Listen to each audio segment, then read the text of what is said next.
Всем привет из Северного Степного Крыма. Сегодня 24 уже октября 2020 года. Вот еще показать. Сейчас уже 9 вечера где-то. 10 час. Ну, ночь уже, короче, грубо говоря. На градуснике, видите, 18 градусов тепла. Вот на днях я снимал. Была минусовая, до -3 падала. И вот он, как быстро меняется температура.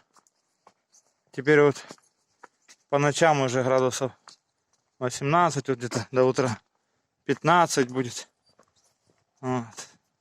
Днем сегодня жара такая была на рынке, жарко было, писец. Реально жара была.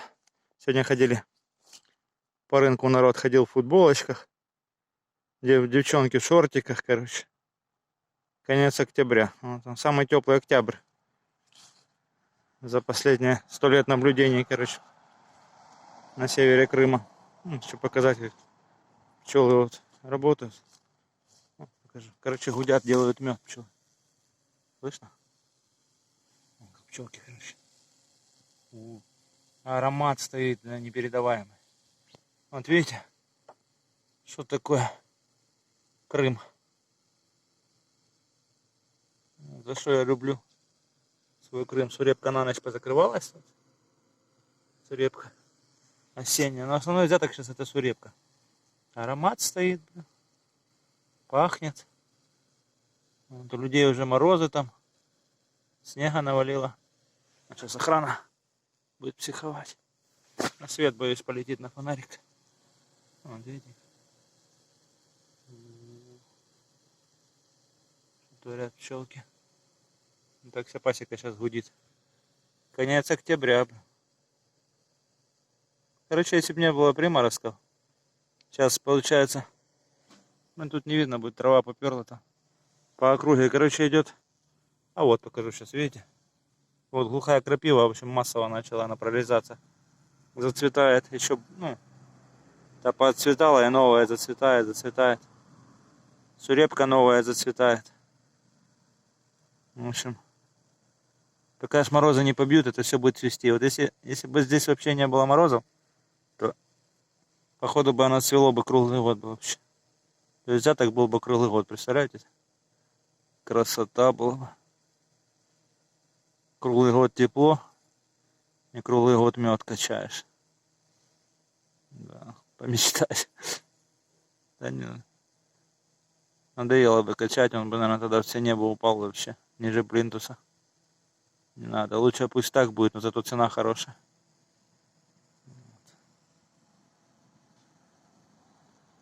Сегодня я, получается, 3 литра на заказ отправил и 5 литров. И не 5, это меньше. Или 5. Да, 5 литров продал. 3 литра короче, за день. Минус 8 литров из бидонов. Меда в основном жидкий, в основном мой, с моего точка идет. Все уже не очень хотят, то что я дружба набрал. Майский мед плохо-плохо берут совсем. Хотят, народ жидкий мед любит. Приучил их уже на жидкий мед. Ну, для этого я стараюсь его сохранять. В тепле держу его. Стараюсь получить сорта меда такие. Сафора с колючками степными. Акация, глядичия, лесополосы, лохус колесный. Разнотравие, это июньская, которая мне тоже долго не садится.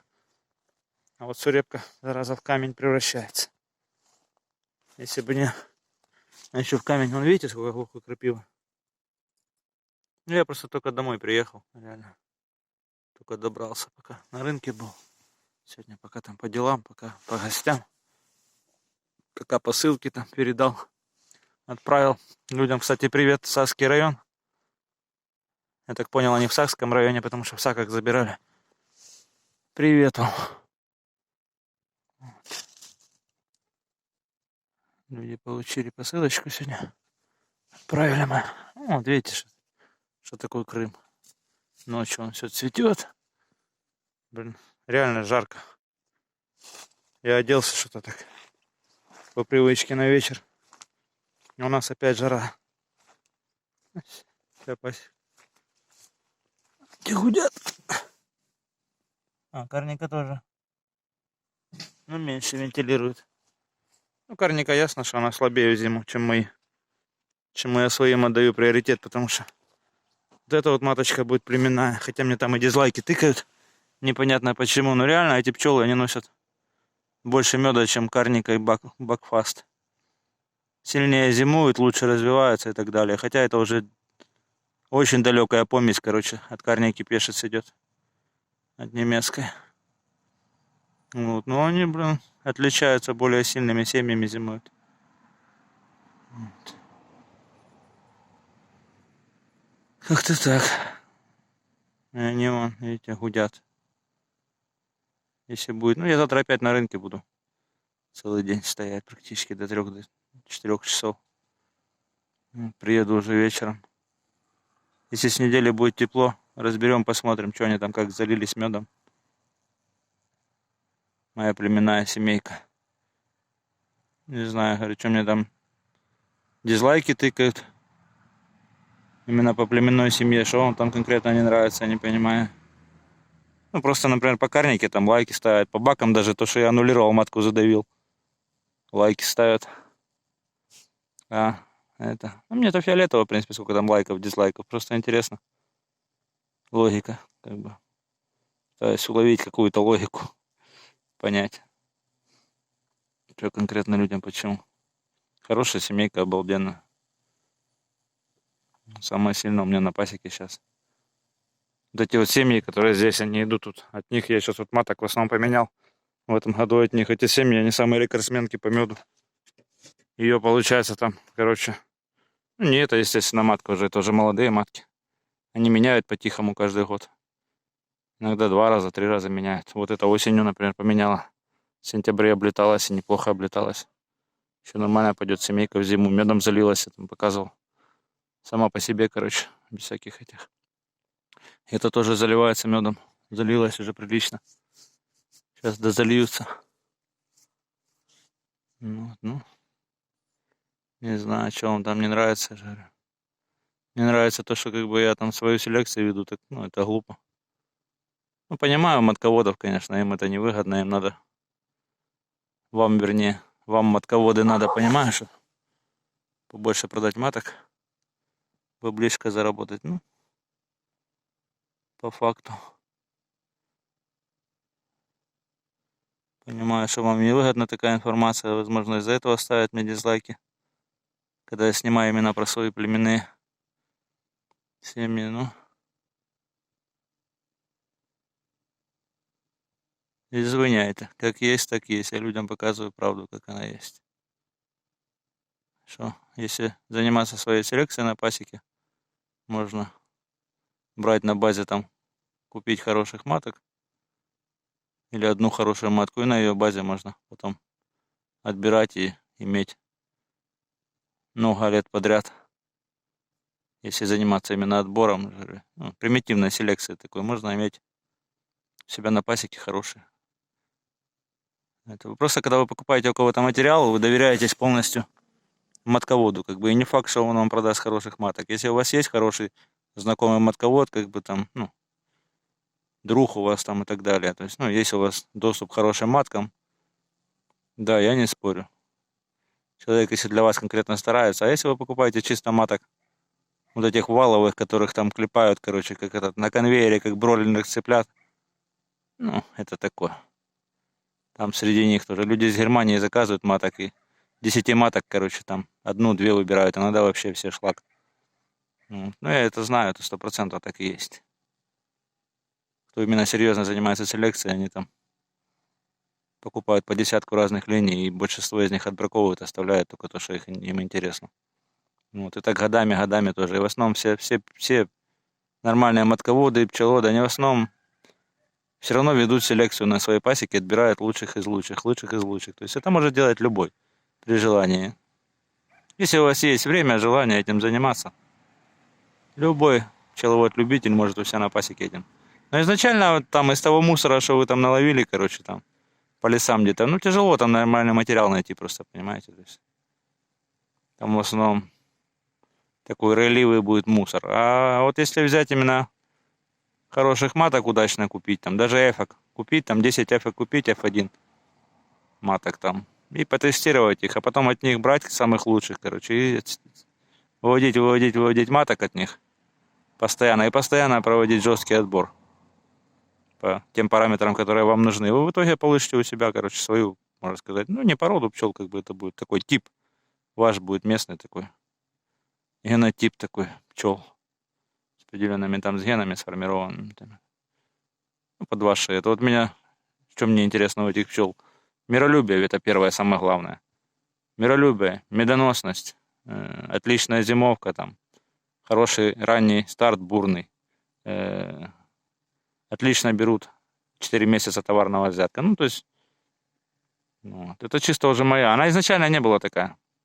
То есть, изначально, когда я купил там карнику, у нее не было этих характеристик. У нее было миролюбие, медоносность, там, ну, базовые характеристики, ранний старт у этого пешица был. Все, что у них, в принципе, было. Вот. Ну. А адаптацию под свой тачок все равно пришлось годами, короче, проводить, выводить дочек, там это, браковать. И это постоянный процесс, это бесконечный процесс. Это бесконечно. Если этим заниматься бесконечно, вот видите, как они гудят. Меда натаскали, нектара натаскали они и выпаривают. Делают мед. Отлично зимуют, зимой мед нюхают. Ну что еще надо, как говорится. Вот. И стоит для меня 0 рублей 0 копеек. И вывожу их тогда, когда мне удобно, когда это. В основном я либо роевыми матками искусственно их задавливаю, завожу в ройку. Они у меня не то чтобы сильно роевливые.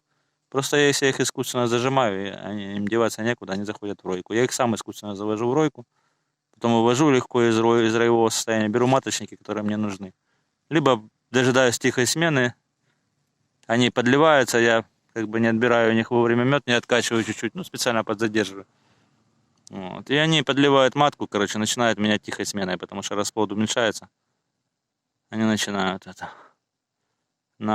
летом, на вот этих главных взятках, как бы они начинают менять у меня тихой сменой маток. Есть у них такая склонность у карники. И так это и осталось. Вот 7-е поколение, у меня 8-е уже есть поколение там. В общем, они все равно. Вот эти вот главные у них признаки есть. Есть, бывают матки все равно. То есть там 10 маток вы выводите, и там 2-3 будут фуфлыжные. Вот. 2-3 будут самые отличные рекордсменки, и остальное будет средненькое такое. Вот. Средненькое вы вполне себе оставляете. Фуфлыжных, короче, бракуете, а самых лучших, ну, в приоритете на племя, так бы от них брать маток дальше. И так постоянно работаете в этом направлении. Там, ну, я беру примерно 10 семьях, например. Вот, и работаете так в таком направлении постоянно. Как-то так. Ну, понятно, что если у людей там по 100, 200, 300 семей, им некогда в основном этим заниматься, им проще купить маток там. Просто купить проще племенных маток, разводить, короче, там, клепать их или у матковода там покупать. Ну, это тоже на 100, 200, 300 семей сильно не накупишься, тоже офигеешь там. Мед 3 копейки оптом стоит. Матки стоят сейчас у нас уже там до 1000 рублей, блин. Цена уже, говорят, пошла уже там. Уже планируют матководы там до 1000 рублей поднимать, то есть, да, знаете, такое, короче. 100 маток поменять на 100 семей пасеки, 100 тысяч надо отдать тупо на маток. И не факт, что из них еще всех примут, там все нормально у них будет. Вы из них отбракуете по-любому. Там, блин, процентов 20, там 30, а иногда и 50% фуфла вам придет. Всякое бывает. Ну, то есть того, что вам не понравится абсолютно. Также там будет у вас там 10-20% хороших маток, там, которые вам будут нравиться, отличные.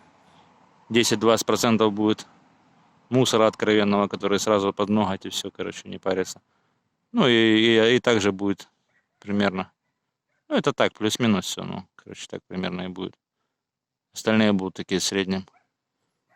Такие, как говорится, терпимые.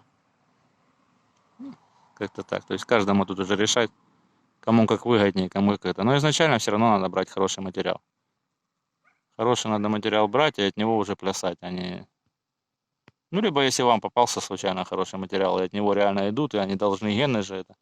Получается, просто вы если берете хороший материал, например, у тех же там немцев, там, ну, к примеру, не обязательно у немцев там, к примеру, у них они, получается же, там десятилетиями занимаются, и у них Гены уже стабилизированы, как бы, и они стабильно передаются просто.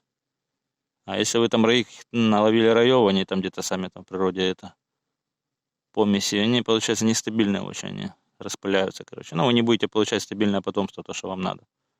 Характеристики, которые вы хотите, они будут полностью у вас все там. 10 маток выводите, они все будут разные, разношерстные. То есть, ну, понимаете, я думаю, о чем я.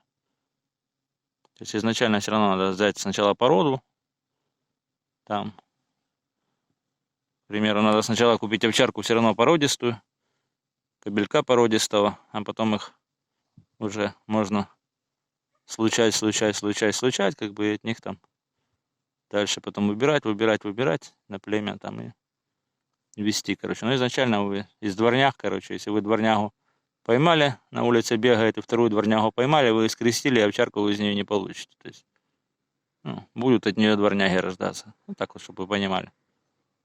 То есть, примерно то же самое, что у пчел, но у пчел еще гораздо все сложнее, потому что овчарку вы свели, и вы видите, какой кобель ее потоптал, как говорится, попрыгал там. Вот. А у пчел вы этого не видите, они сами там облетаются, если это не семенное, ну, как не искусственное семенение. Искусственное семенение тоже такая сомнительная штука. Это чисто для селекционеров там. Это не для массовой там репродукции, это чисто для селекционеров там, чтобы понимать конкретно от какой линии, что куда. Ну, в общем, это все нам обычным пчеловодам, но это даже вникать не стоит. Ну, нам не надо, это лишняя для нас информация. Дурным голову себе не забивать. Вот такая примитивная селекция, которая доступна. Ну, вот я годами это делаю, вот и как бы вот удается более-менее таких вот получать хорошие семейки. 16 корпусов меда товарного. Верите, не верите. Каждый корпус 3-литровая банка меда. Ой, 2 3-литровые банки, извиняюсь. Ну, короче, 10 килограмм. 9 килограмм меда жидкого получается и килограмм еще плюс-минус, короче, около района килограмма получается. Ну, пол-литровая банка точно залитая забрусным медом залитая с одного корпуса печатного выходит 100%. Если прям хорошая печатка, все рамки полностью запечатаны, даже больше выходит. То есть, если полностью весь запечатанный корпус хорошо залитый, запечатанный, он 10 килограмм товарного меда оттуда выходит. Вот. Ну, как-то так. То есть, 3-литровая банка меда 1800 плюс 1800 получается 3, что у нас там? 3600, да? Получается так. И плюс еще, короче, даже берем пол-литра, еще 350 рублей. Ну, короче, 4000, грубо говоря, один корпус меда.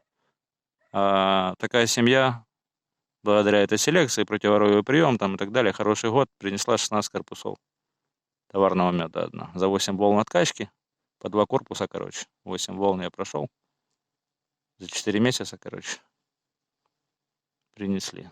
По деньгам сами считайте. Сколько может одна пчела семья принести дохода. И не надо вам никаких 100 семей там бегать с ними по всем полям, там непонятно где.